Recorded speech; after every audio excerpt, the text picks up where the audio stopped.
హైదరాబాద్లోని చందానగర్లో దారుణం చోటు చేసుకుంది. హుడా కాలనీలో నిర్మాణంలో ఉన్న బిల్డింగ్లో కరెంటు షాక్తో ఓ యువకుడు మృతి చెందాడు. మృతుడు శ్రీకాకుళంకు చెందిన నక్కా శ్రీనుబాబుగా గుర్తించారు. ఈ ఘటనపై పోలీసులు కేసు నమోదు చేసి దర్యాప్తు చేస్తున్నారు.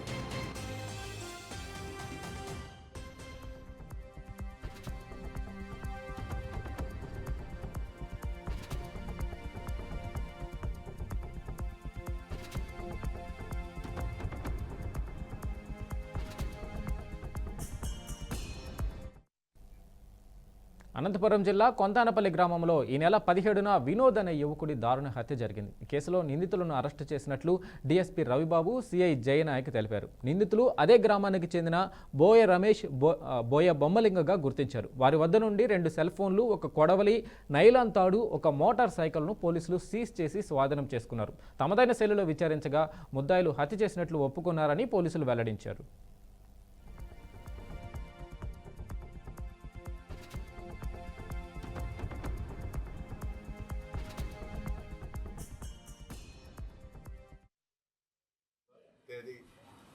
రాత్రి సమయంలో రాయదుర్గము కనేకల్ రోడ్లో కొంతానపల్లి గ్రామ సమీపంలోని చింత చెట్టు కింద వినోద్ అనబడే అబ్బాయి వయసు 22 సంవత్సరంలో అనే అతనిని గొంతు కోసి చంపివేయడం జరిగింది. ఎవరు చంపినారు ఏమి అన్నది తెలియరాలేదు. ఆ సమయంలో అనంతపురం జిల్లా ఎస్పీ జగదీష్ గారు ప్రత్యేక చొరవ తీసుకొని ప్రతి సమయంలో కూడా ఇన్వాల్వ్ అయ్యి ఇన్స్ట్రక్షన్స్ ఇస్తూ ఏ విధంగా దర్యాప్తు చేయాలి ఏమనేసి ఇనిషియేషన్ తీసుకోవడంతో మా రాయదుర్గం ఇన్స్పెక్టర్ గారు, ఎస్ఐ గారు, అలాగే వారి సిబ్బంది 3 బృందాలుగా ఏర్పడి వీరికి సహాయంగా Rayadurgam rural inspector, D Hirehal SI Guruprasad Reddy, Bommanahal SI Nabir Rasool, Kanekal SI Nagamadhulu ప్రత్యేక చొరవ తీసుకొని టెక్నికల్గా దర్యాప్తు చేయడంతో ముద్దాయిల్ని ఈరోజు అనగా 22/5/2025 తారీఖున బళ్ళారి రోడ్డు రైల్వే గేట్ సమీపంలో ఇద్దరిని అరెస్ట్ చేయడం జరిగింది. 5/2025 తేదీ రాత్రి సమయంలో రాయదుర్గము కనేకల్ రోడ్లో కొంతానపల్లి గ్రామ సమీపంలోని చింత చెట్టు కింద వినోద్ అనబడే అబ్బాయి. కాకినాడ జిల్లా కొత్తపల్లి మండలంలో విషాదం చోటు చేసుకుంది. ఉప్పాడ తీరం నుండి 3 వ్యక్తులు హోప్ హైలాండ్కు వెళ్తుండగా కెరటాల తాకిడికి పడవ బోల్తా పడింది. దీంతో పడవలోని 3 వ్యక్తులు గల్లంతయ్యారు. 2 వ్యక్తులు ఈదుకుంటూ సురక్షితంగా హోప్ ఐలాండ్కు చేరుకున్నారు. 2 రోజుల తర్వాత మెరుగు శ్యామ్ మృతదేహం లభ్యమైంది. శ్యామ్ మృతితో కుటుంబ సభ్యులు కన్నీరు మున్నీరుగా రోధిస్తున్నారు.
నంద్యాల జిల్లా చిన్నకొత్తపేట గ్రామంలో విషాద ఛాయలు అలుముకున్నాయి. పంటి నొప్పితో సుబ్బలక్ష్మి ఆర్ఎంపీ వైద్యుడి వద్దకు చికిత్స కోసం వెళ్ళగా వైద్యుడు దస్తగిరి ఇంజెక్షన్ ఇవ్వడంతో ఆమె వెంటనే అపస్మారక స్థితిలోకి వెళ్ళిపోయింది. అనుచితంగా ఇచ్చిన ఇంజెక్షన్తో మృత్యువాత పడింది. అనంతరం పరిస్థితిని గమనించిన వైద్యుడు ఆమెను అంబులెన్స్లో కోవెలకుంట్ల ప్రభుత్వ ఆసుపత్రికి తరలించారు. అయితే పరీక్షించిన వైద్యులు ఆమె అప్పటికే మృతి చెందినట్టు తెలిపారు. ఈ ఘటన స్థానికంగా తీవ్ర సంచలనం రేపుతుంది. సమాచారం అందుకున్న ఎస్ఐ రమణయ్య సంఘటనా స్థలానికి చేరుకొని మృతదేహాన్ని పోస్టుమార్టం నిమిత్తం ప్రభుత్వ ఆసుపత్రికి తరలించారు. ఆర్ఎంపీ వైద్యుడు దస్తగిరిపై కేసు నమోదు చేసి దర్యాప్తు చేపట్టారు.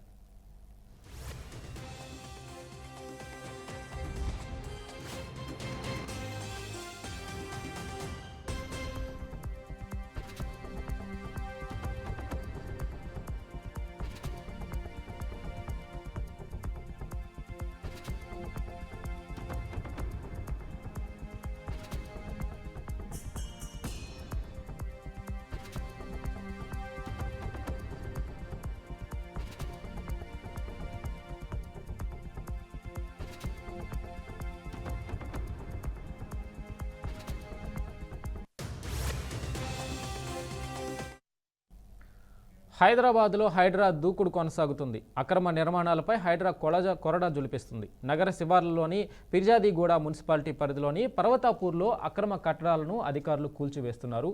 పర్వతాపూర్ శ్మశాన వాటికలోని కొంత భూమిని ఆక్రమించారు. సర్వే నెంబర్ 1, 12లోని శ్మశాన వాటికల్లోని భూమిని కబ్జా చేసి వాటిని విక్రయిస్తున్నారు. గత 2 ఏళ్లుగా ఈ తంతు కొనసాగుతుండటంతో స్థానికులు హైడ్రాకు ఫిర్యాదు చేశారు. దీంతో రంగంలోకి దిగిన హైడ్రా సిబ్బంది గురువారం ఉదయం కూల్చివేతలు చేపట్టింది. ఈ సందర్భంగా పోలీసులు హైడ్రా సిబ్బంది భారీగా మోహరించారు.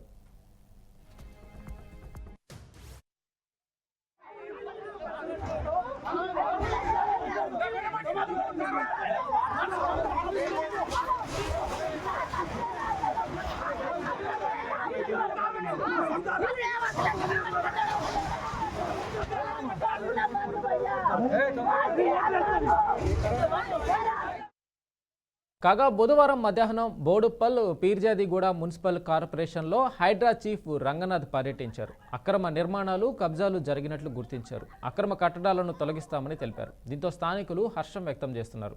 అయితే బాధితులు కూల్చివేతలను అడ్డుకున్నారు. హైడ్రా సీఎం రేవంత్ రెడ్డికి వ్యతిరేకంగా నినాదాలు చేశారు.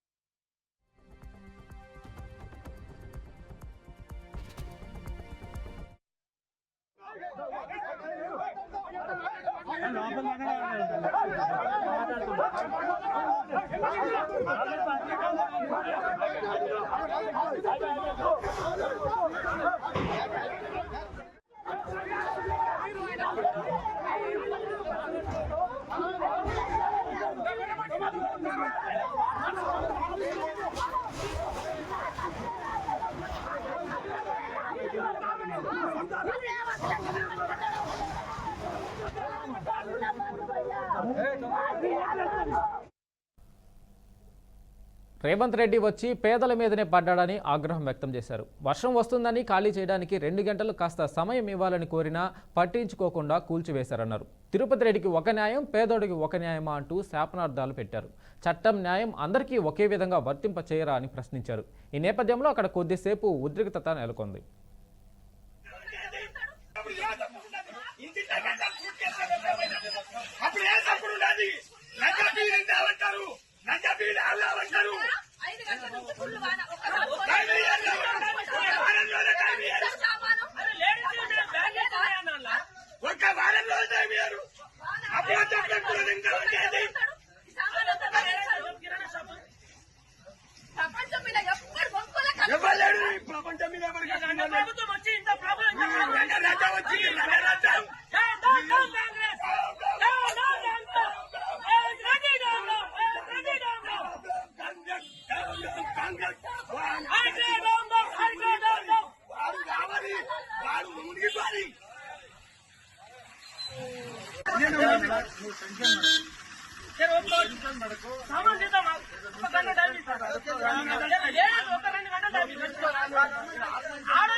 ప్రధాని మోడీ రాజస్థాన్లో పర్యటించారు. 103 అమృత్ స్టేషన్లను వర్చువల్గా ప్రారంభించారు. బికనీర్లో కొత్త రైలును జెండా ఊపి ప్రారంభించారు. ప్రధాని మోడీ అమృత్ భారత్లో భాగంగా రైల్వే స్టేషన్ల అభివృద్ధి చేస్తున్నట్లు మోడీ తెలిపారు. దేశవ్యాప్తంగా 1300 రైల్వే స్టేషన్ల అభివృద్ధి చేశామన్నారు. बिहार के थावे स्टेशन पर मां थावे वाली के पावन मंदिर और मधुबनी चित्रकला को दर्शाया गया है। मध्य प्रदेश के ओरछा रेलवे स्टेशन पर आपको भगवान राम के आभा का एहसास होगा। श्रीरंगम स्टेशन का डिजाइन भगवान श्री रंगनाथ स्वामी जी के मंदिर से प्रेरित है।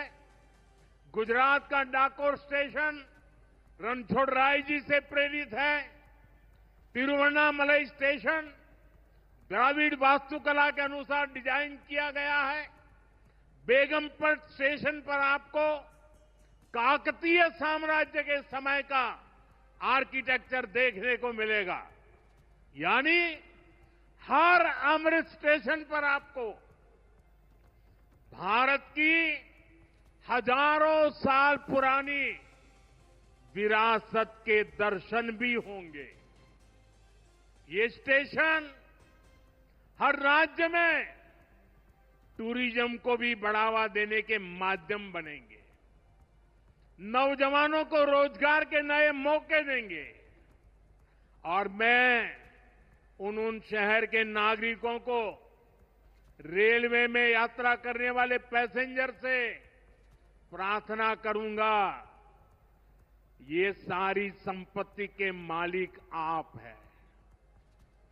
कभी भी वहां गंदगी न हो, इस संपत्ति का नुकसान न हो, क्योंकि आप उसके मालिक हैं। साथियों, इंफ्रास्ट्रक्चर बनाने के लिए जो पैसा सरकार खर्च करती है वो रोजगार भी बनाता है, व्यापार कारोबार भी बढ़ाता है।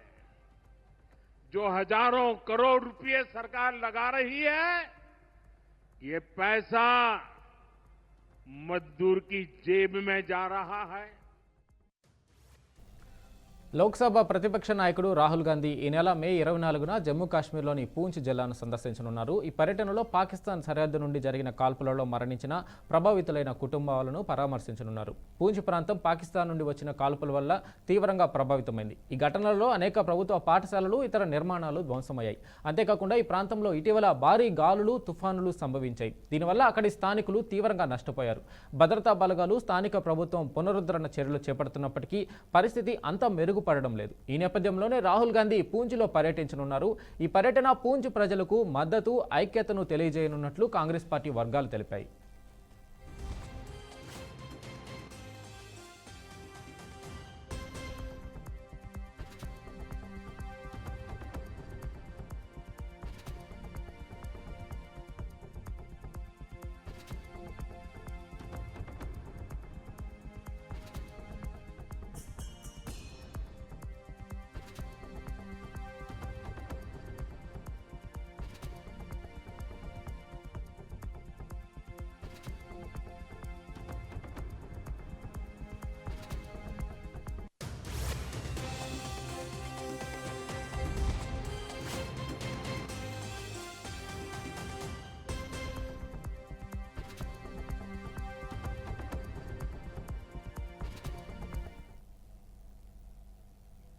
సరిహద్దు ఉగ్రవాదం విషయంలో పాకిస్తాన్కు మద్దతుగా నిలుస్తున్న టర్కీ వైఖరిపై భారత ప్రభుత్వం తీవ్ర అసంతృప్తి వ్యక్తం చేసింది.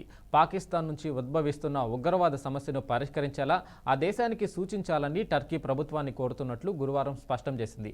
ఉగ్రవాదాన్ని ఒక ప్రభుత్వ విధానంగా ఉపయోగించకుండా పాకిస్తాన్ను నిరోధించాలని, దశాబ్దాలుగా ఇస్లామాబాద్, రావల్పిండి పెంచి పోషిస్తున్న ఉగ్రవాద వ్యవస్థలపై విశ్వసనీయమైన, ధృవీకరించదగిన చర్యలు తీసుకునేలా చూడాలని టర్కీకి భారత్ సూచించింది. ఈ విషయాన్ని భారత విదేశాంగ మంత్రిత్వ శాఖ ప్రతినిధి రణధీర్ జైస్వాల్ తెలిపారు.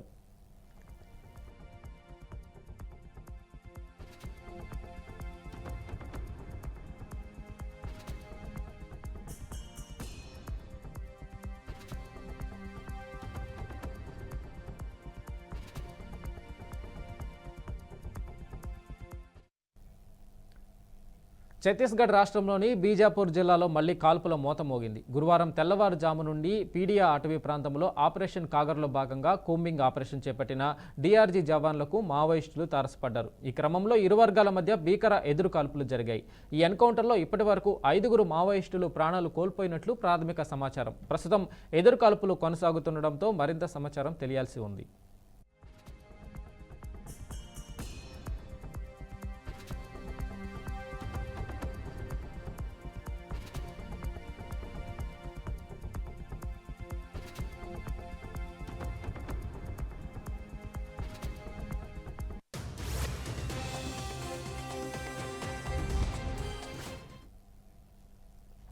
ఈస్ట్ అరేబియా సముద్రం సౌత్ కొంకణ్ తీర ప్రాంతంలో అల్పపీడనం ఏర్పడినట్లు భారత వాతావరణ శాఖ తెలిపింది. నార్త్ వైపు కదులుతూ రానున్న 36 గంటల్లో తీవ్ర వాయుగుండంగా మారనుందని ప్రకటించింది. దీని ప్రభావంతో కేరళ, కర్ణాటక, గోవాలో అతి భారీ వర్షాలు కురుస్తాయని తెలిపింది. అల్పపీడన ఎఫెక్ట్ వల్ల తెలంగాణలో భారీ వర్షాలు కురుస్తాయని వెల్లడించింది. అలాగే మే 27న ఉత్తర బంగాళాఖాతంలో మరో అల్పపీడనం ఏర్పడే అవకాశం ఉన్నట్లు ఐఎండీ తెలిపింది.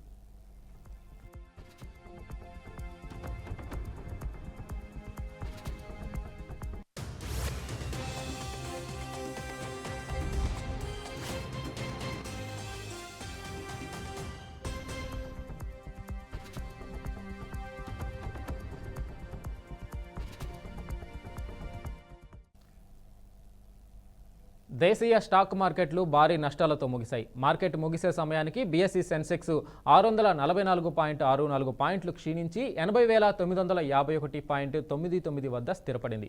ఇవాల్టి ట్రేడింగ్లో సెన్సెక్స్ 80,489.92 కనిష్ట స్థాయిని తాకి 81,323.24 గరిష్ట స్థాయి మధ్య కదలాడింది.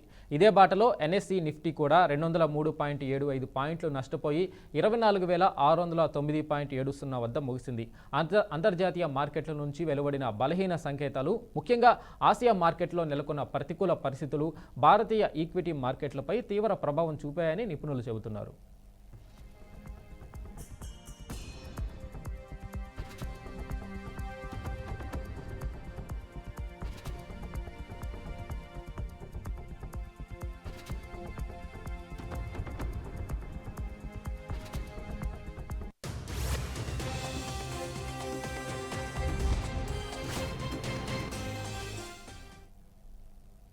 ఇవి bulletin updates. Keep watching BRK news.